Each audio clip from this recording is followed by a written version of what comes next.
It's one thing when we're going through positive experiences, joyous, happy celebrations.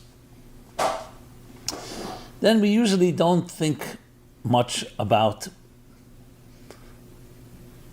who's there with us. We'd love to have others participate in our celebrations, but we don't feel that type of desperation or need. But when we're alone and isolated in our pain, that's when it becomes very acute and very pronounced. That big question, are we all alone? Are we all alone in our suffering? And that's real here questions. Where is God? Why is he not there when I need him most? Does God cry? Does he cry with me? Does he cry with us? And it's not just an academic question, theoretical, but does he give me power and strength and courage to get through the more challenging times in life? Because one of the most devastating things when it comes to pain and suffering, in addition to the obvious anguish of the experience, is the isolation, the loneliness, sitting alone. Does anyone care? Does anyone want to be with me? Who wants to be with someone that's in a miserable situation? And it's not that we focus so much on that question, but it is a very isolating experience. And many of us, therefore, retreat. We recoil in a fetal position, physically or figuratively, because that's what fear does, that's what pain does. That's why it's such an important question. So we find in the verses, in biblical verses, expressions like, I am with you in your suffering. I weep with you. We weep together. In the book of Jeremiah, in the book of Psalms. We have references like that. Now, obviously, the philosophers will immediately remind us that God is beyond human. You cannot apply anthropomorphism to God. God doesn't get angry. God doesn't have the same thing as human feelings. God is the creator. He's immortal, immutable, unchanging. And that's definitely the case when you talk about it philosophically. But there's another aspect to the whole picture. Who put all this in place? It is God that created us, and created us as humans with feelings and emotions. Yes, emotions of joy and gladness and happiness, love, beauty, compassion, virtue, empathy. The list goes on. But he also created us with other feelings. We feel sad at times. When we have a loss, we cry. And that's the way it was meant to be. It's not a weakness. It's the way the human being was created. And being that we were created in the divine image, so there we have the question, does the divine image also cry? So of course there are the answers, again, the philosophical, theological answers that explain that God is beyond having an image, but he chose to manifest part of his godliness, part of his divine energy in what the Kabbalists would call the 10 divine attributes, the Sfirot, including feelings. So though he's beyond feelings, but he manifests part of him. An expression of him manifests in ways that we can relate to, and he can relate to us. You have the verse in the book of Genesis, where the cries from the wicked city of Sodom are reaching and piercing heaven, and God says, let us descend below to see with our own eyes where this cry is coming from. The cry of anguish, the cry of pain, of distress, of people suffering at the hands of others. We see today atrocities, innocent children, innocent people. So does God come down to see? And why does he have to come down? Why can't he see it from up there? Or the better put, is he up there and not down here? He's here all the time. God is. So the Hasidic masters explain this at length, that there's different levels of divine manifestation. That obviously divine unity permeates everything all the time, is all pervasive, is omnipresent. But the question is, how much does he identify with us? Does he relate? Does he engage? And that's the point when it says he comes down, not physically comes down, but engages on our terms.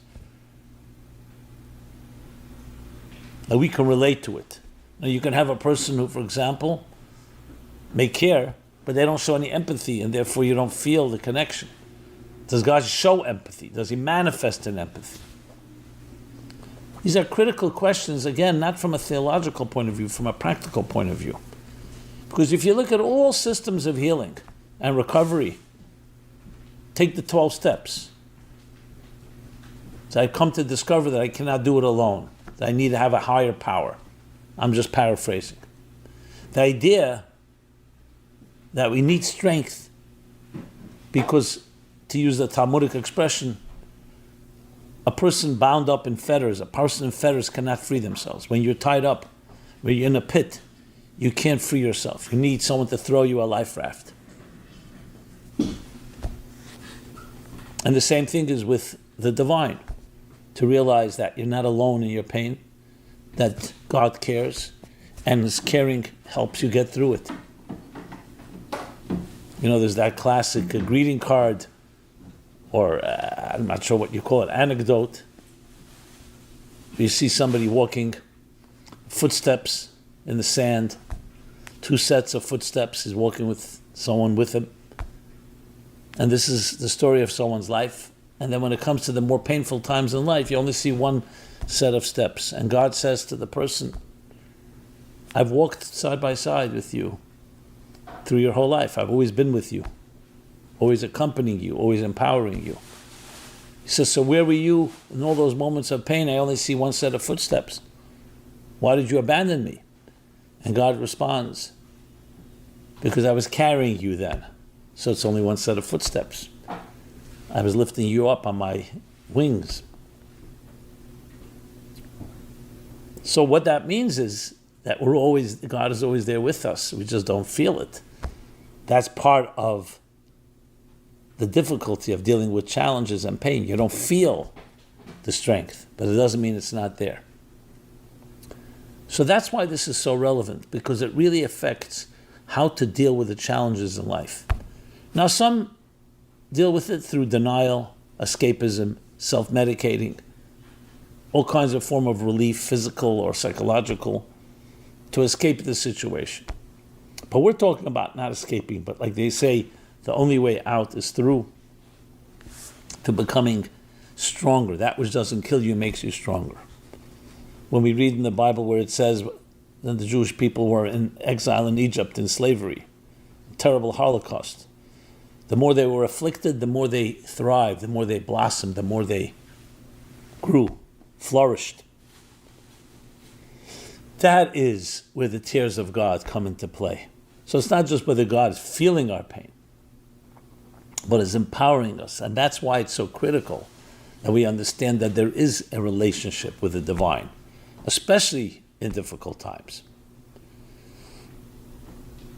When God appears to Moses, the Bible tells us, the first time, in a burning bush. But it wasn't just a bush, it was a thorn bush. And Moses saw this sight and was perplexed, because there were no branches, there were no leaves, there was nothing to burn. It says it was burning, but the thorn bush was not being consumed. A fire was burning, it was not being consumed. So why did he appear in a thorn bush? God. And the answer is a very powerful answer. You're appearing to Moses, appear in an apple tree, in a beautiful pasture. No, because God was anticipating the big question. Oh, you appear to me in beauty. How about do you appear to me in ugliness? You appear to me in times of joy. What about in times of pain and loss and when we're feeling abandoned? Because Moses was about to be told to go to the Jewish people who were in terrible distress and said, and tell them that God is going to redeem them. And the people, of course, would say, where is this God that you're talking about? We don't see him. Why is he not here with us in our pain? Look at our suffering. You think of history, people, innocent, children, being burned alive, being cremated, being gassed, being persecuted. Where's God? So God says to Moses, I'm not appearing to you in beauty, I'm appearing to you in a thorn bush to show you that I'm with you in your pain. Now, of course, the big $1 million question is, so why not just eliminate the pain? That deserves its own discussion.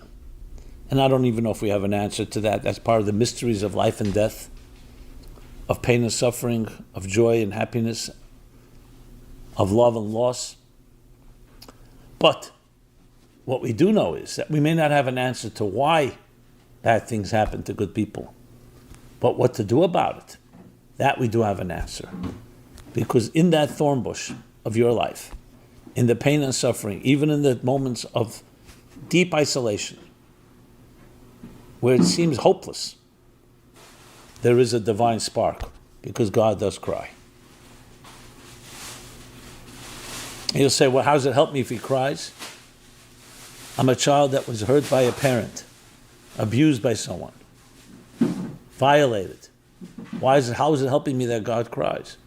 Because God is giving you power through those tears. Now, I'm not here to prove the case. You'll say, how do I know? How do we know? Where was God during the Holocaust? Where was God on October 7th? Where was God in our personal Holocausts, losses, senseless deaths, suffering, right now as we speak? I don't have an answer. Again, why? But there's no question that our only option, and I'm not saying this with a scientific, empirical type of approach, because I ask you to think of the alternative. Our only option is to say that with every challenge we have, we're also given strength. And yes, God's tears, crying with us, is an experience that only a person who has shed such tears can experience. It's a sacred moment where you can stand completely naked before God. It's completely naked because you're vulnerable, and knowing that you have a special place. This is not a justification, this is not a consolation, it's not a comfort. It's a reality. Those that have suffered, that have gone through it, know exactly what we're talking about here.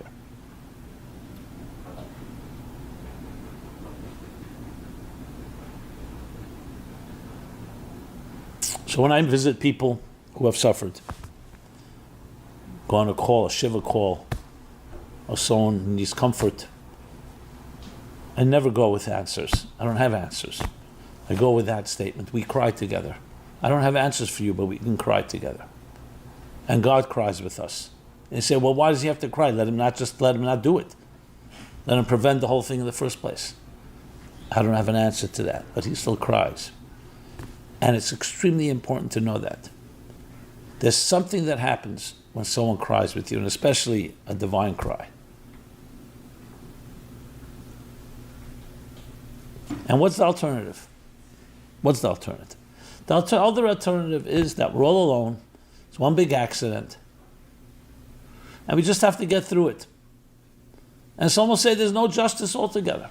So then why are you crying in the first place? The fact is, the very cry means there's something that's lacking, something you feel is wrong, something unjust about it. That's a healthy thing. It would be like someone, God forbid, who has terrible accident, and they don't feel any pain. They say, I have no pain, because the nerves have been severed. That's not a good sign. You want to feel the pain. Not because we like pain, but because the pain reminds us that we're alive.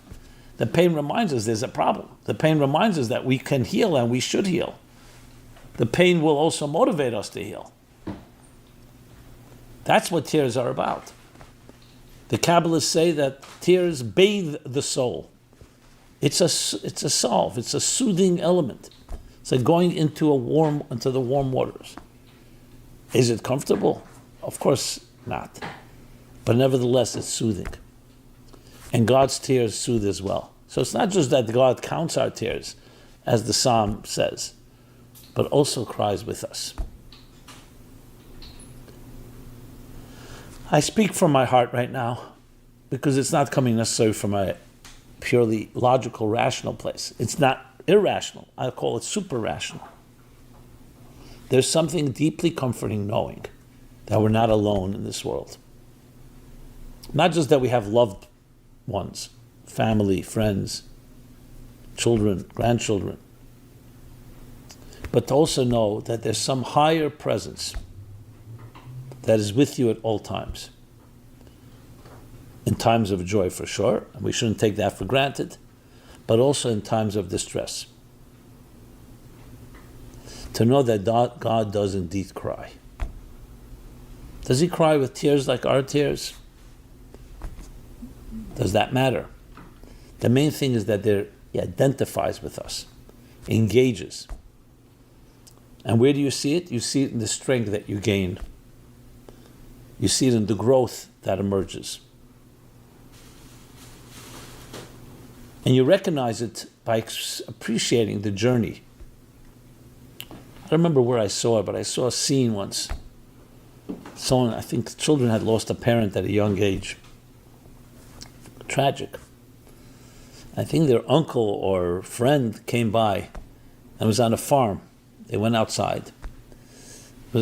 Talk about an apple tree. There was an apple tree and there was an apple on the ground that had fallen. It had already rotted. And it was you could see it was halfway being absorbed by the earth. And he says to the children, I just remember it left that impression. Everything is on its way to another place. Nothing is static. You see, we sometimes get caught in the trap of the here and now. I'm here, and there's no tomorrow, no yesterday. Instant gratification, fast food society. Everything is on its way to somewhere else. The apple was once on that tree, juicy, alive. Now it's rotting, it's deteriorating. But it's on its way to becoming part of earth, which will absorb its nutrients and its seeds, and very likely give birth to another tree. We just don't see it right now. We just see the process. So understanding things are a process, and understanding that the tears of God, just as the Psalm writes, you sow in tears, those that sow in tears will reap in joy. The tears of God are in your tears. And they are like raindrops that will give birth to greater things. And the birthing will be the best proof that there were those tears there. So it empowers us to understand that we're not just crying for the past. We're not just weeping over loss. It's all part of a transition, which we weep for, because we have lost something. But ultimately it will turn into something other, something greater. And that's when you see the results, the fruits of those tears. There's something profoundly comforting about it. Share a story. It was years ago, Meaningful Life Center. First we got involved with it informally, then more formally. Began organizing this, we'll call it bizarre if you wish, definitely out of the ordinary weekend retreat. But it wasn't a regular weekend retreat, it was a camping retreat. We actually found camping grounds. And people tented, real tents, in the rain, braving the elements. We had some professionals building a central tent. We had an outdoor caterer. But over the weekend, it was not a 5-star hotel, but it was transformative. There's something about being vulnerable with others and exposed to the elements that creates a very deep unity. You don't hide behind structures, hide in your room. Until this day, I still hear about it. But now, over a few years, we had some experience. We had people who were real professional campers, help people pitch their tents. Some people were very shocked by the experience. They didn't know where they're getting into. I mean, obviously we gave everybody preparations and we had people helping, as I said. And if you know how to pitch a tent, even with rain and so on, you could be pretty warm and comfortable. But you have to be ready to adjust. But we had a good team, and I said if there's anyone that has one of the guests having any issues, we had a team that knew how to solve problems. Someone couldn't pitch their tent, they couldn't find food, they're lacking some resources, lacking some supplies. We were there for them. Okay, good.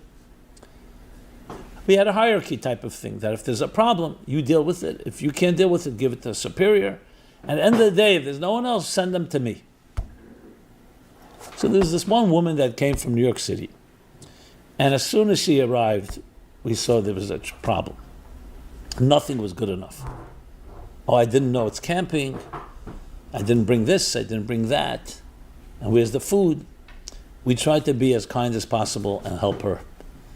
But all the people that were trying to help, she just got angrier at. Finally, it got to me, so I went over to speak with her. It was already Friday evening. I didn't know who she was, but we started the conversation. I saw very, very angry. I said, look, you're here. We all care about each other. We're all in this together. We're here to do whatever it takes. If you would like to eat right now, we'll bring you food to your tent. And we had good food, everything.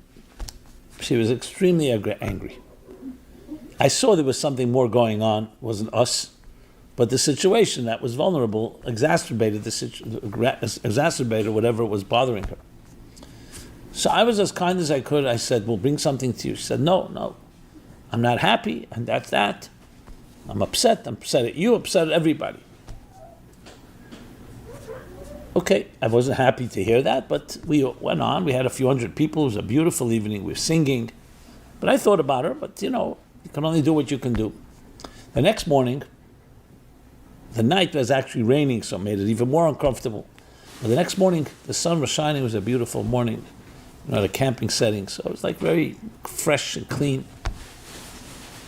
So we had the morning services, the Shabbat services, and I gave a talk before the service, or before the final service, after the Torah reading. And I saw that she appeared, and she was standing at the edge of the central tent, listening. And briefly, what I said was, in life, we all will go through challenging times. And those times, we should be there for each other to comfort each other. This was the week, it's called Shabbos Nachmu, the Shabbos of comfort. But here's the question. After the destruction of the temple, God sent the prophet to comfort the Jewish people. And the Jews said to God, or said to the prophet, I should say, why is God, he's the one that caused us to suffer. Why is he sending a messenger to comfort us? The one that caused us to suffer should comfort us himself. And the messengers returned to God and gave him the message. And God said, they're right, I will comfort them. And then the continuing series of events, God ultimately comes and comforts them. So I asked the question, what God couldn't understand that on his own? He needed the people to say that. Why did he send a message? And my response was because God wanted to empower humans to comfort each other. That God can comfort us, of course. The one that takes gives. It's God. But he wanted to also give us the ability to comfort each other. That's why he sent messengers. That's why we visit the sick. That's why we go and console people. You could say, 1 second, we're all mortals. How could one mortal console another? We're all in the same boat. We were given the power. We have the ability to comfort each other. Anyway, I elaborated a bit more. After I finished, a woman comes over to me. The one that was the night before was extremely aggravated. With tears in her eyes, she says to me, "You've comforted me. Let me tell you what happened. A year ago today, my young son, an 18-year-old boy, died from an aneurysm. A year ago. Today is his first yard site. You can imagine how I felt. I came to this weekend because I felt maybe some escape, something. But I was extremely angry, extremely upset. Not at any of you. You've only been wonderful. And I'm glad you didn't take it personally. but it was just me. And then you say these words, and you didn't even know what happened with me. And I want to tell you, you did comfort me. We do have the power to comfort each other. And I said to her, do you think when God sent the messenger, it was just the messenger comforting? It was God giving the power, saying, I cry with you, but sometimes I send a messenger. Sometimes I come myself. This is a critical message in our times. We are not alone. We should not be afraid, because we have the power to be connected to something greater than ourselves, that in turn empowers us and gives us encouragement. And that there is a light at the end of the tunnel, and it's not the light of the oncoming train, a light of hope. So we need to have that conviction, that commitment to see it through. I always share the example of the Baal Shem Tov with the swindling staircase. It's called, in Yiddish, it's called Schwindeltreppe. It's called swindling. What's swindling? Because a spiral staircase swindles you into thinking that you're not reaching your destination. You know, a direct staircase, it may be many steps, but you see the destination at some point. A spiral staircase, you keep making turns, and your back is faced to the destination. So right before you reach the apex, your back is turned. You may say to yourself, no progress, I've reached nowhere. All my efforts, I'm still with my back to, I don't see the destination. And sometimes you get stuck right there. No, see it through. One more turn, and you're all the way to the top. That's life. Life is twists and turns. It's not a straight line. And in those twists and turns, there's the power that we get, the divine power in our divine image, and then also the power even when there's tears. So God's tears actually have tremendous empowering resources. And especially in these times, not just that we're in the 9 days, which is the saddest period in the Jewish calendar, but you see the events, the threats from Iran, its proxies, innocent people under threat. And you ask yourself, why? What did they do? Well, it's not the first time in history. That doesn't comfort us. What comforts us is that we know that we have this strength and we will prevail. And good people will see it through. And all of us have to know not to be afraid. We have to be prudent. We have to prepare ourselves, do whatever it takes to defend ourselves or to go on the offense when necessary, which sometimes the best defense is offense. But to know in our hearts and souls that we have higher strength, we have divine strength. And in our tears as well, in our cries, is also the tears of God. And those tears will give birth to beautiful fruit and permanent fruit, to the point where the prophet says there will be, wipe off your tears, your tears will be wiped off your face. God will wipe off the tears from all face. There will be no more pain and suffering, only joy and celebration. Amen. This has been Simon Jacobson. MeaningfulLife.com is our website where you can find this and many other programs. Please subscribe to our offerings, to our YouTube channel. Check out our website. Many different and a full array of materials, videos, text, audio, you name it, that addresses the entire spectrum of life. And please share your thoughts, and please share this with others. I'd love to hear your feedback, your comments, your suggestions. Be blessed and be well.